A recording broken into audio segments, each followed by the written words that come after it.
Voici pourquoi fêter son anniversaire est interdit en islam. Regarde la vidéo jusqu'au bout pour mieux comprendre. Partage cette vidéo car énormément de musulmans fêtent cela chaque année, qu'Allah te récompense pour ça. Pour commencer, il faut connaître déjà l'origine des anniversaires.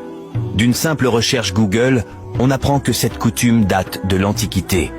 Les Grecs fêtaient chaque mois l'anniversaire de leur divinité pour honorer Artémis, appelée Diane par les Romains, la déesse de la nature sauvage, de la chasse, des accouchements et de la lune.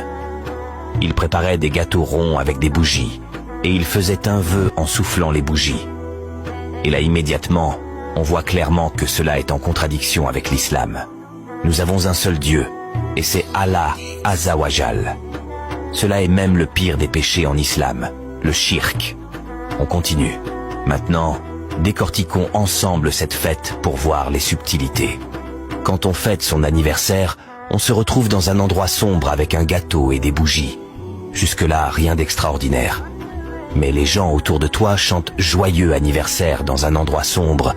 Tu souffles les bougies, puis tu fais un souhait. Voilà, tu fais un vœu. Et qui est censé accorder ce vœu? La déesse Artémis ou Allah Azza wa Jal? En islam, c'est plutôt des demandes, et elles se font pendant la prière, les douas, ou avant de boire l'eau Zamzam.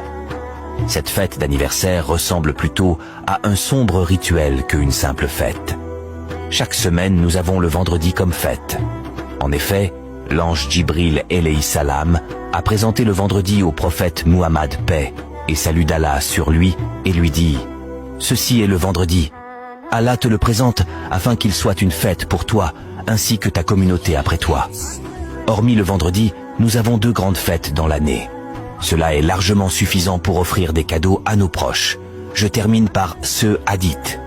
Abdullah ibn Umar, qu'Allah l'agrée, lui et son père, relate que le prophète, sur lui la paix et le salut, a dit « Celui qui imite un peuple en fait partie ».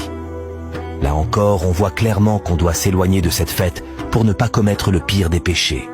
Voilà, vous savez tout, même si je sais que des personnes trouveront des excuses pour continuer cela, mais vous ne pouvez plus dire que vous ne savez pas. Qu'Allah nous protège, qu'Allah nous guide. Salamu alaykum wa rahmatullah.